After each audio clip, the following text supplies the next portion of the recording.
It is the morning sports desk for Wednesday, March 27th. I'm CJ Baumgartner. On the far side of the screen is Corey Tackman. In the middle is Zeke, who joins us on a special episode of the morning sports desk because, guys, we're doing a full season preview episode for the 2024 Minnesota Twins. Opening day is tomorrow. How are we feeling, guys? I'm ready. I've been waiting for a long time. I hate spring training baseball. It seems you're working out some things on who's going to fit in places, but for the most part, I think we know who's going to be where. But and the Twins have been awful this spring, so I'm ready for meaningful baseball games that actually count starting tomorrow. It is the hardest part about spring when the team that you love the most has been bad. Like their record is bad. They're not scoring any runs. They're giving up a lot of but we also, in your heart of hearts that it doesn't mean anything, or you hope that it doesn't mean anything. So yeah, when they suck, you're like, come on, can we just get to opening day here and see if they actually can play baseball or not? Try. Yeah. Yeah, right. Exactly. So we're gonna do like a prediction show, and we've got a couple different categories that we're gonna run through for the Twins and projections for the season, things like that, and we'll get through as much stuff as we can with obviously so many extra points that we want to make, what we want to make at the end. But the season opens tomorrow. They're on the road at Kansas City to get the season going. The Major League Baseball does that really goofy thing where they, you open on one day, you get the automatic day off on day two because of weather. Like weather only impacts the first 2 days of the entire season. Twins had 89 wins a year ago.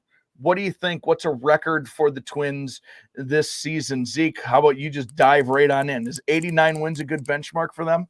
I've got them at 89 and a half is kind of where I put the line. I mean, there's no reason this team can't win 90 games, especially in a division that is probably maybe the worst in baseball. You've got, the Cleveland Guardians, who are going to be terrible. The Chicago White Sox, I think, could lose 110 games this year, and the Twins need to capitalize on that. Yeah, they lost some big pieces in guys like Sonny Gray and Jorge Polanco and Nick Gordon, but I've got the Twins at 90 wins this year. Yeah, I think if you look at the second half of last season, the Twins played on a 93 win pace. So I think somewhere in that 89 to 93 win range. So would be kind of where I would expect. If they win less than 89, I'll be surprised. I'll be surprised if they end up winning 95 or more games. Yeah, I actually I wrote down 89. I know that's kind of a boring answer, but I have a concern about the pitching, but I think the offense is going to be good. I have high hopes for the offense this year. I'm tentative on the pitching yet. Now, obviously, if the pitching is good and the offense pans out like I think they will, I think they'll go not way over 89, but get into that 90 win range. But I do feel like that 89 and a half that you said, Zeke, is kind of an over under. That's a really fair number. I don't know actually what are the betting odds on that Twins number. Does anybody know that? Because not off the top of my head. I can look it up here. But anyway, that 89 to 91, I suppose, probably feels fair. Do we all agree then that a first place division championship is kind of the expectation for the Twins, CJ? There's no reason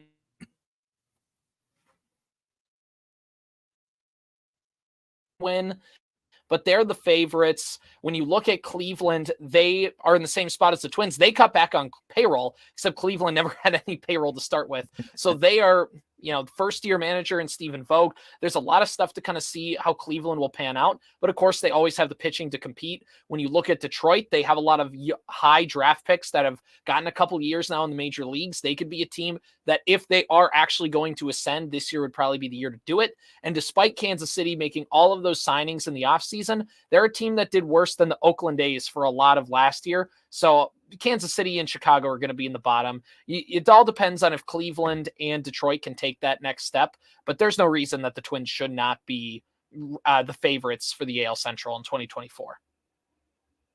Yeah, go ahead, I agree. Yeah, I think Detroit may be in the running for a wild card, depending on how some of those guys pan out. Like CJ said, you've got the young guys, that the Torkelsons that have been coming up for a while. I know this is kind of their time to to make that next step. You've got a really good starting rotation in Detroit, maybe the Cy Young favorite in the American League. I don't know, but we'll see how that pans out. And yeah, this is the Twins. They have the lineup, which I think is huge, which we'll talk about in a bit. But starting pitching does scare me, and I think they've compensated for that by beefing up this bullpen, getting Stammet and Okert and Jackson and Weiss and those guys. So if you've got guys that only go 5-6 innings, you can turn it over to the bullpen and let them take it from there.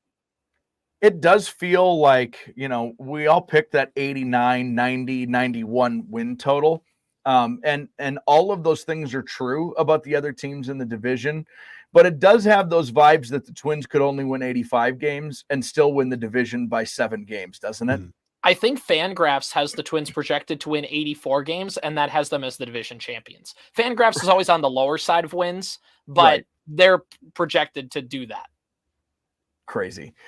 So let's talk a little pitching with the Twins team this year. I think we're going to get some unanimous looks at this one, but when the season is all said and done, who's the top starter? Who's can be relied upon most? Should we just all say it on 3? 1, 2, 3. Pablo. Pablo. If it's not Pablo, there's a big problem. Right. Big problem. Top reliever for this team. Again, if you approach it from the stats side of things, it's going to be Duran, right? There's probably going to be some other guys who are going to need to be important. I don't want to spoil that if this comes up. We do have another question kind of related to this, but we all know Duran's going to be the guy. Is there somebody that you guys have your eye on that should compete with like just overall importance and impact out of that bullpen? Zeke, why don't you take this one? Yeah, I've been looking at some guys. Griffin Jacks is a name that I see that I would love to see him step up later on innings, maybe in a setup role to get to. He's got the stuff to run. He does have the stuff, yeah. And like I mentioned before, the Twins really beefed up this bullpen, getting Stammet. I think he was the first free agent signing, pulled him in from Kansas City. We got Tapa in DeScalfani, who's going to miss the first month of the season in the Polanco trade. You get Steven Okert in here for Nick Gordon, Zach Weiss off waivers. You get a veteran in Jay Jackson. So they've done a lot of moves to beef up the bullpen. So there are a number of guys, but I think you need to kind of rely on that homegrown talent, the Giovanni Morans, the Griffin Jacks, even in the rotation, you look at a guy like Louis Varland or Bailey Ober, guys that need to take a huge next step to make sure that this is a successful season for the Twins. Yeah, and the interesting part, I was going to be cheeky, and if we did the say everything on 3, I was going to say Louis Varland as a reliever, because that's been that was the trendy thing after seeing Varland pitch out of the bullpen and be very effective for the Twins in the postseason. Or maybe the numbers don't quite show that, but he was he just had so much raw stuff that you thought, could you turn him into reliever? But again, with the Twins as short as they are on starting pitching, they're going to need Louis Varland, and that's where Louis Varland should be. But yeah, I mean, you're right, Zeke. They're going to need to rely on some of that homegrown talent, and really those guys that you find in the rough. Jay Jackson, Steven Okert. There's going to be some guys. Cody Funderburk could be a name to watch with this bullpen as well, especially with Caleb Thielbar out for the first month as well. So Funderburk, a lefty out of the bullpen, so is Okert. That'll be really interesting to kind of see how it matches out. And last year the Twins, 2 years ago, the Twins had one of the least amount of innings pitched out of a starting staff. Last year, they had one of the most innings pitched out of their starting staff. And if the Twins can be closer to last year than they were 2 years ago, that takes less pressure off that bullpen. It's a deep unit, and they need it because you don't have Topa to start the season. You don't have Duran. You don't have Thielbar. And you might not have Stammen. I think he's traveling with the team, but I don't know if he's going to start the season on the IL or not. So they need that depth early on. And that's where we can see, as a guy like Jorge Alcala, we've been saying for the last 3 years, he's a breakout candidate. Is this finally the year he does something? So it's an intriguing unit, and bullpens are like kickers in the NFL. Some years they're great and some years they're awful, and there's nothing you can do about it. Griffin Jacks was that last year. If you ask the general fan, they'll say Griffin Jacks didn't have a good year. If you look at some of his underlying numbers, his fielding, independent pitching, his whip, some of these things, he was very good. He got batting average on balls and played to death. He had a lot of seeing eye singles, a lot of bloops, a lot of things that, an error. Like, it just felt like everything was Murphy's law for him. But in that second half of the season, he really got going, was a really impactful reliever. Brock Stewart, another name. So this will be a very intriguing unit for the Twins this year. So one of the things I love about the start of the season is obviously you get to think about some of the specifics, right? You get to think about specific players, what they're going to do. But I also love the subjective idea of talking about the season. So who do you guys think needs to have, it needs to be their year? Now, your approach to this could be objectively, like, the Twins don't have a successful season without a big year from this person, or maybe it's more subjective, like, I just need to see him do it once, or I'm sick of this guy and I'm going to give him one more year. Who's the guy, CJ, in your mind, who just needs to be like, when this year is over, we're like, this was the year of who? I think it's got to be Alex Kirilloff, right? Like, that guy, when he came up through the Twins system, was a top prospect, the last first-round draft pick of the Terry Ryan era, and he was a pure hitter. Like, that guy coming up through the minors, the Twins obviously had a lot of confidence in him when they pulled him up to make his pro debut in the 2020 playoffs. So, like, the Twins know how talented he is, and it's very cruel that, of course, Kirilloff got nagging wrist injuries, which you can't hit if you can't do things with your wrists. And for Kirilloff, it's been injuries when he's been right. Kirilloff is a great hitter, but he has just been hurt. And of course, everybody will remember the ALDS when he dove for that ball at Target Field and couldn't get it. And that first inning where things spiraled out of control and whatever. But, he's a guy who needs to have a year because they brought in Carlos Santana, and Rocco Baldelli has kind of mentioned that, even though Kirilloff is a first baseman and so is Santana, like, Santana's a better fielder. So he's going to get a majority of the first base appearances. Kirilloff is going to kind of be that first base DH. I know he can do a little bit of the corner outfield spots, but really he's kind of nestled into that first base spot. He's a guy who, if you're going to play first base and corner outfield, you really need to hit.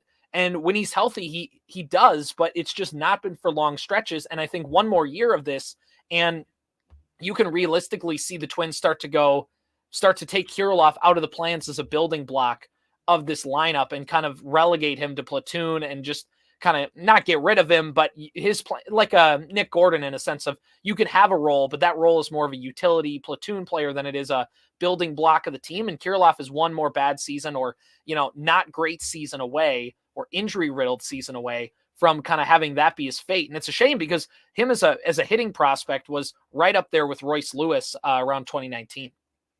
Zeke, what do you think? You got someone else in mind, or is Kirilloff the answer? I do. Kirilloff is option 1A, but I think option 1B has to be a healthy Byron Buxton. I think Byron Buxton in the outfield, he didn't play outfield at all last year. I think if Buxton doesn't have a 40 home run, 40 stolen base season this year, I think it's disappointment, because we didn't get him in the outfield all last year, kind of anticipating of him resting up, getting healthy. And that's kind of been, the big thing. All the Joe Mauer haters are slowly becoming Byron Buxton haters because this guy can't stay healthy. We're paying him all this money. I think he's on a $100 million deal or something like that. Got a little bit of a discount because he can't stay healthy. And we've seen the numbers he can put up, and he can hit the ball a mile. Gold Glove caliber center fielder. He won one, I think.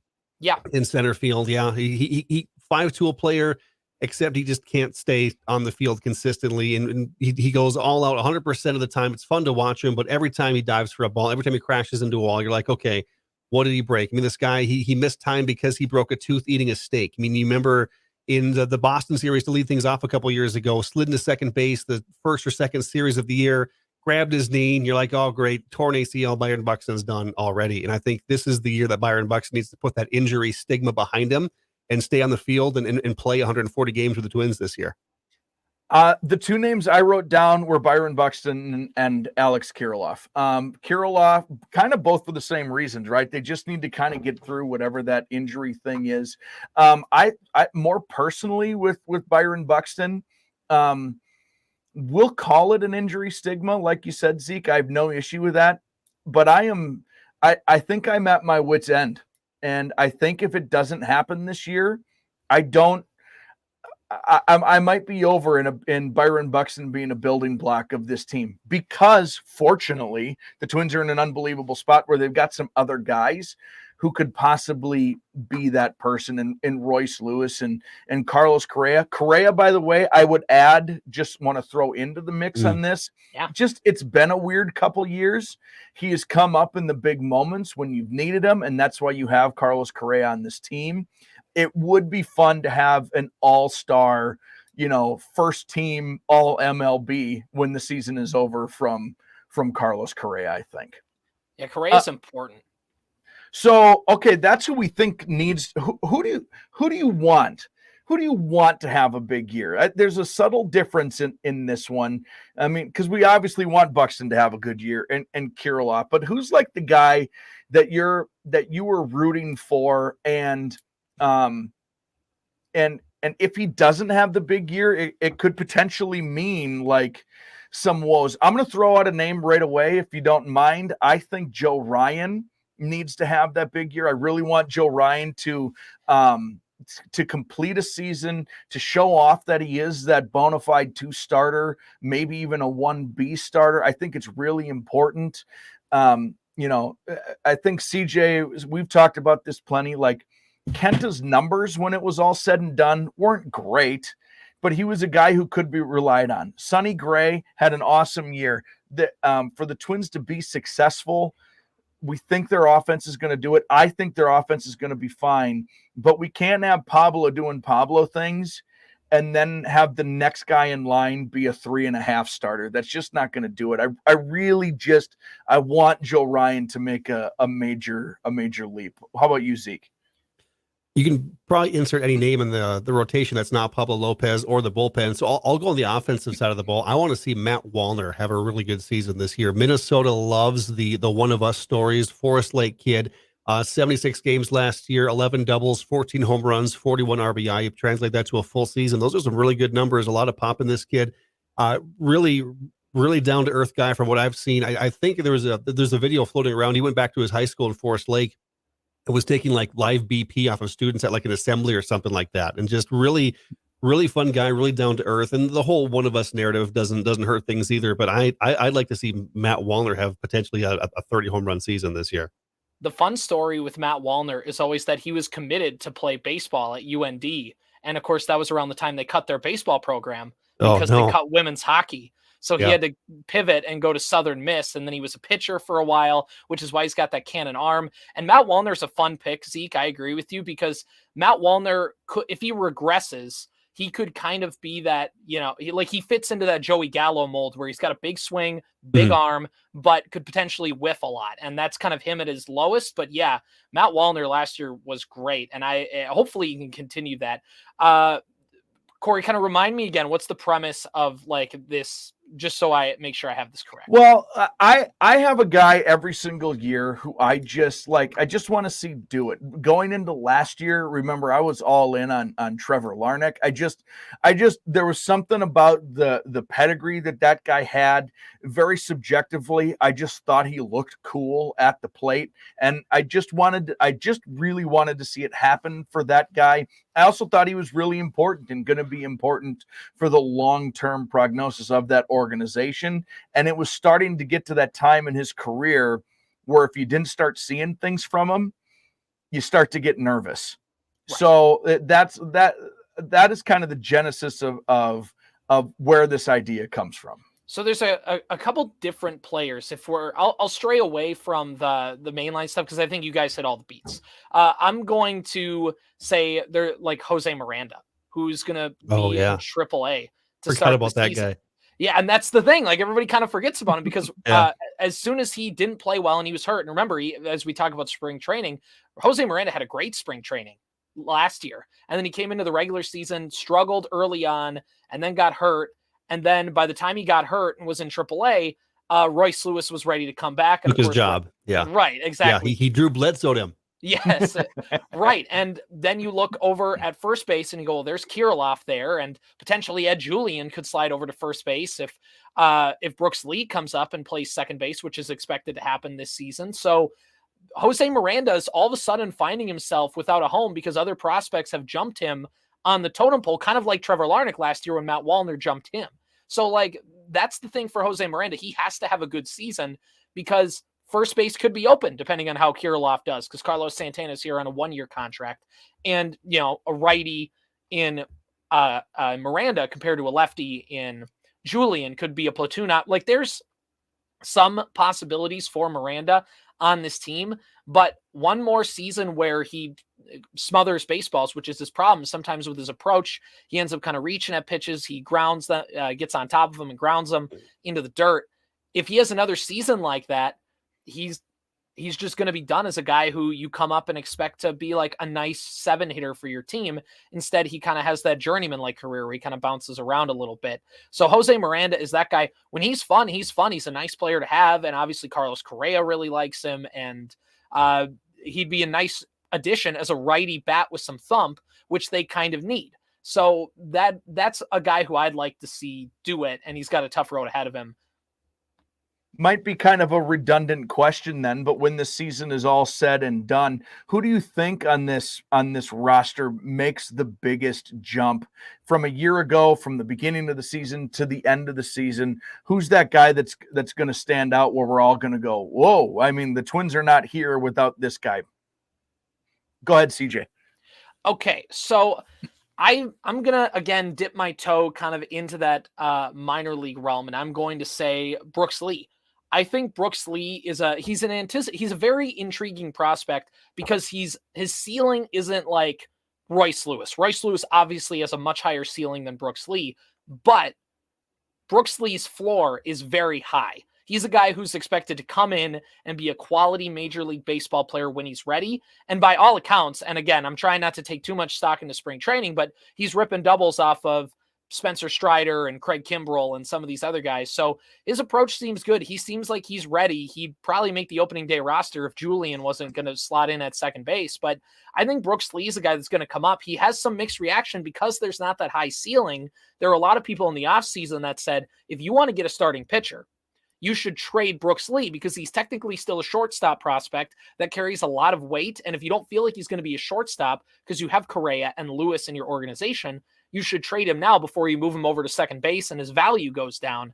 So there are and people were saying he doesn't have that high ceiling. And if he doesn't really have that high ceiling and he's going to play second base and you already have Julian, like, he might seem redundant on the team. So you should trade him while you can. I'm not a believer in that. I think Brooks Lee has value. I think he will be a quality player for this team.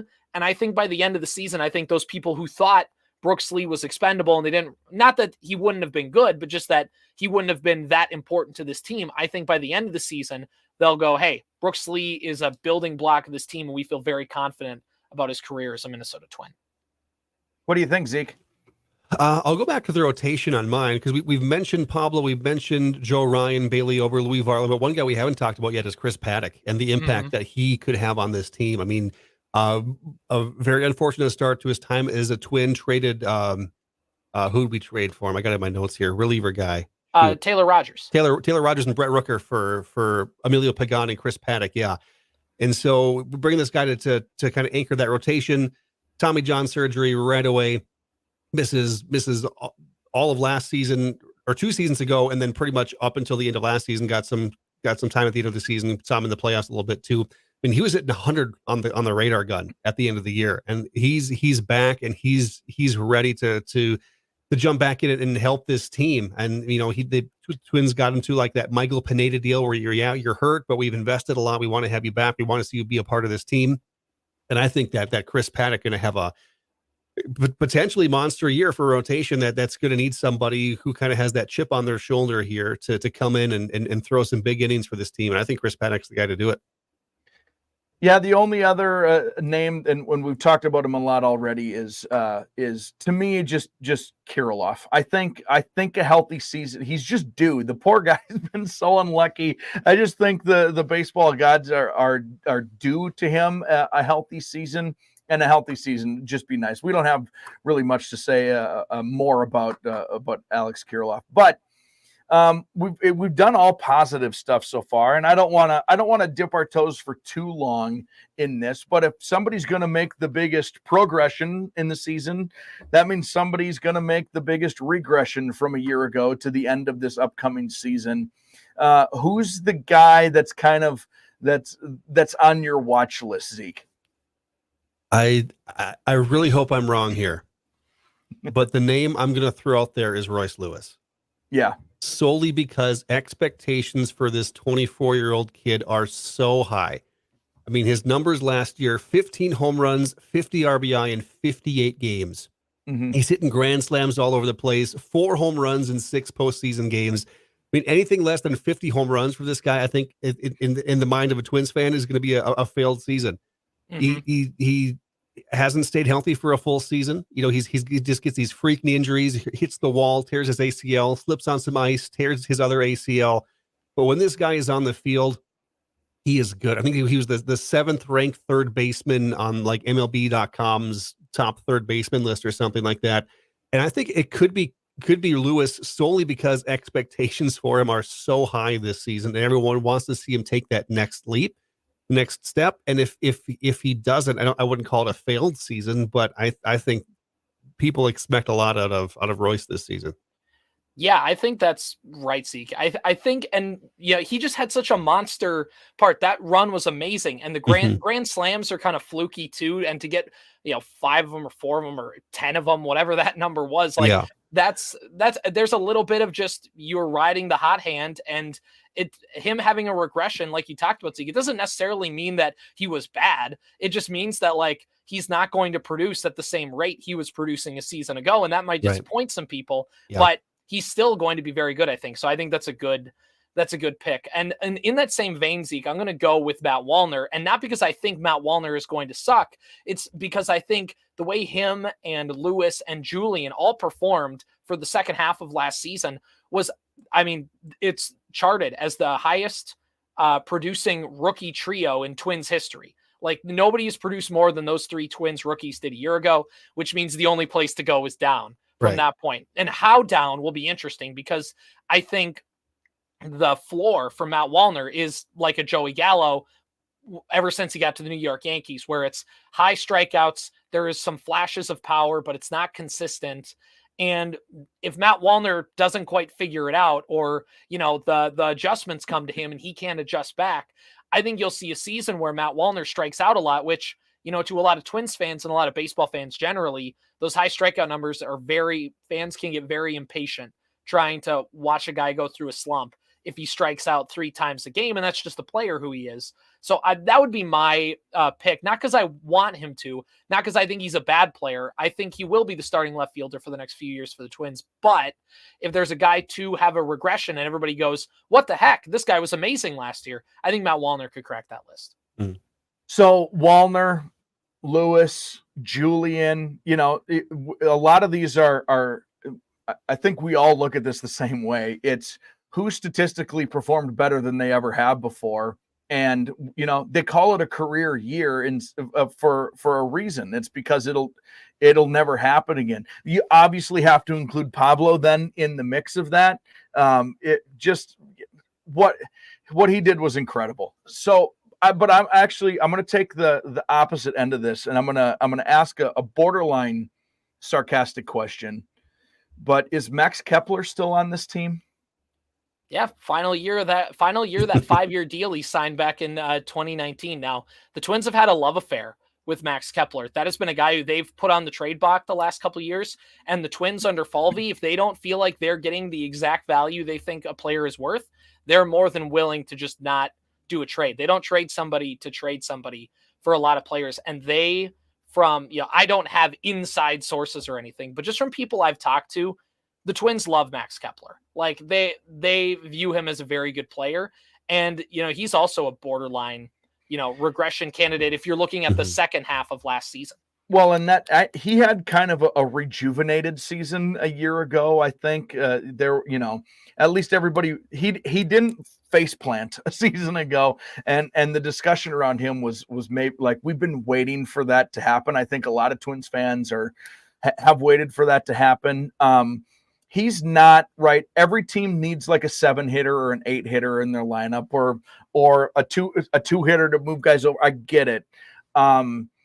This does feel like, on top of all the contract things, like I think Max Kepler, when it's all said and done, when this season is over, is no longer a building block of this Twins franchise, which will be a little sad because he's been fun. He was especially fun early, but he just hasn't. There's so much competition on this team for guys who can play corner outfield spot that I think his time he's walking the plank on that one. It's going to help for your guy Trevor Larnach, Corey. Well, I don't know about him either, but we'll wait and see. All right, let's do kind of a fun question here. Naz Reid for the Minnesota Timberwolves is a guy who's really good at basketball. He's becoming more and more appreciated around the NBA amongst NBA people and fans alike. General fans know who Naz Reid is. Partly, he's got a fun name, but he's not like a superstar. He's a guy who could and should play for every team in the league, and you're just thrilled that he is on your team. Who is the Twins' Naz Reid, CJ? Well, there's a couple different answers. So if you want to go homegrown, Naz Reid obviously was an undrafted free agent out of LSU. But if you want to go homegrown, Louis Varland's an option. I'm not going to go there in this one. I'm going to go Griffin Jax because I think Griffin Jax, especially without Duran, is going to be required to pitch in a lot of high leverage situations. And I think that Griffin Jax is going to take that step. I mean, what's not to like, he's an Air Force, he's a military guy. He's very, whatever. Seems like a good dude for all intensive purposes. And he's a guy that's going to pitch in a lot of high leverage innings. I don't know if he will be the closer or if Brock Stewart will be, or if they'll kind of tag team it. But I think he has an opportunity to really kind of show baseball that he's got the stuff and he can kind of take that leap. And, Twins fans can kind of jump onto him as he's our guy. So Griffin Jax is my pick for this one. What do you think, Zeke? Who are the Twins fans going to fall in love with this season? Man, the Twins are so good at finding Naz Reids. You go from like Willens Astudillo to Eduardo Escobar to Kenny Vargas to. Does Willie Castro count? I'm getting there. Yes. Yeah. Yeah. Nick Punto, all these guys, Mike Redmond and the Smellum. I have to go Willie Castro. I mean, anybody who's going to potentially steal 50 bases for you is going to be a fan favorite because that's one thing that the Twins have sorely lacked in the last handful of years. You can credit the Buxton injuries to that, but I think wasn't like Nick Gordon the stolen bases leader a couple of years ago. He had like 6 or something like that. Willie Castro going to completely flip that on his head. He's fun to watch on the base paths. He's kind of got that Carlos Gomez almost to a. We haven't had that thrilling base runner since Alexi Casilla, Carlos Gomez. And I think one thing that Twins fans are going to fall in love with is Willie Castro's ability to be aggressive on the base pass and have that sweet slide into third base on a triple or something like that. And he's going to, if he hasn't already, he's going to take Twins fans' hearts by storm. I would like to throw into a newcomer to this, Carlos Santana. A vet, a guy who should know how to handle his business in big leverage spots. He's a guy who seemed to get big hits against the Twins for a long career. If he's going to play a nice, clean first base or DH or whatever it is he's going to do, I think he's one of those guys who like baseball purists kind of appreciate because he plays the game the right way. It's that like romanticism of baseball, like you have 9 of Carlos Santanas on your team, you're gonna have a nice team, which is not true. Those guys, if you had 9 of whoever any of these guys are, your team would stink. But I personally am excited to kind of root for Carlos Santana, and I hope he's got another like just professional season in him. Yeah, somebody's got to take up the mantle of cult favorite because last year, would you guys say Donovan Solano probably was that guy? Yeah. He got the nickname. I mean, how could it not have been him? Donnie Barrels. What a Donnie Barrels, baby. So, all right, let's I'm going to open the floor, I guess, for lack of a better term here, with kind of like one overarching point, one thing about the season, something maybe we didn't talk about here that each of you would like to make sure we talk about. I'm going to steal the first leg of this race. I'm really excited to watch what happens this season on the right side of the Twins infield.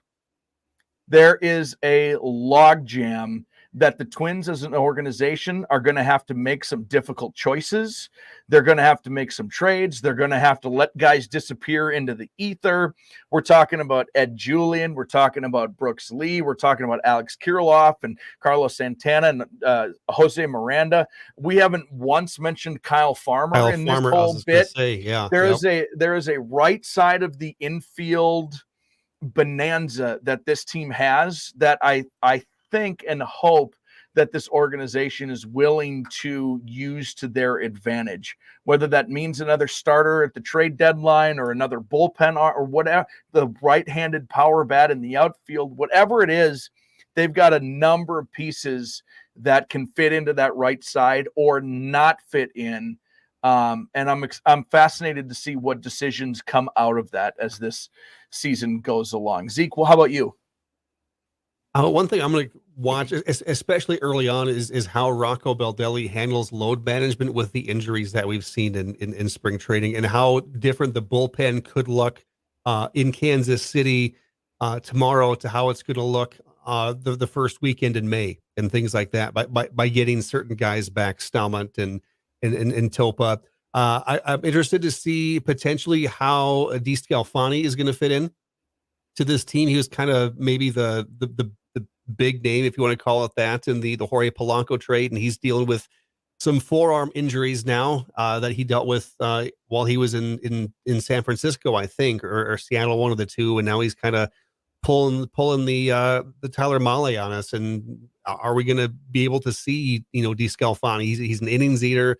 Is he great ERA wise? No, but he's a veteran guy that the Twins need on this team in the leadership standpoint to be able to come in and throw some big innings. Of course, Duran on the IL to start the season, and how's that going to impact his season if he's not 100% as they're going. So I think injury wise is the big thing that I'm watching for, and on how Rocco is gonna deal with that. Maybe we'll see some of these minor league guys we've been talking about, the Brooks Lee, the Jose Mirandas, come up sooner than we want to see them this year. CJ? So there's a couple different routes that you could go with this. You could go the starting rotation as a whole, because that's going to be intriguing, because there's not a ton of, like Zeke mentioned, there's, DeScalfani was meant to kind of come in and be that extra help in the starting rotation. Outside of that, they're going to have to rely on some guys, whether it's Simeon Woods Richardson, whether it's David Festa, who's ready to make his big league debut, or a couple other guys. So the health of the rotation is intriguing. And that'll be something to watch. But I think overall, the thing that excites me the most is what happens in Pablo Lopez's sophomore season in Minnesota. And I actually have a piece coming out about this later today, talking about how, Lopez has kind of had to come over a lot of different hurdles to get to where he is right now, from a fan perspective, because he had to have the burden of being the guy that they traded Luis Ariz for. So he had to come in and, first of all, get fans to understand, like, hey, I'm good enough to justify being traded for, like, giving up the batting champion and a guy who went on to hit 400 in June last year. So like, he had to justify that for the fan base, who, not that they didn't like him personally, but just it took some time for them to kind of warm up to Lopez. And he was able to do that. He got to the All-Star game. He pitched well in the playoffs, which was another hurdle, which was, yeah, he's a good pitcher. Can he pitch in the playoffs? 2 dominant starts in the postseason.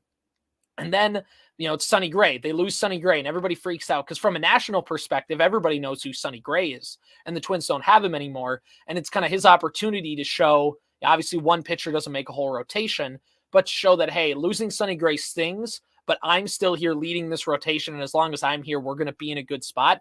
Baseball America has him picked to be the 2024 Cy Young for the American League. So he has some expectations now. He's gotten over those hurdles. He's been accepted, and now he has an opportunity to be the guy. And he is if everything goes according to plan, Pablo Lopez could be top 3 in Cy Young voting this year in the American League, especially since Garrett Cole's going to miss some time this season. So that lane is wide open for somebody to fill. The thing that'll excite me the most is, can Pablo Lopez be that guy and do it?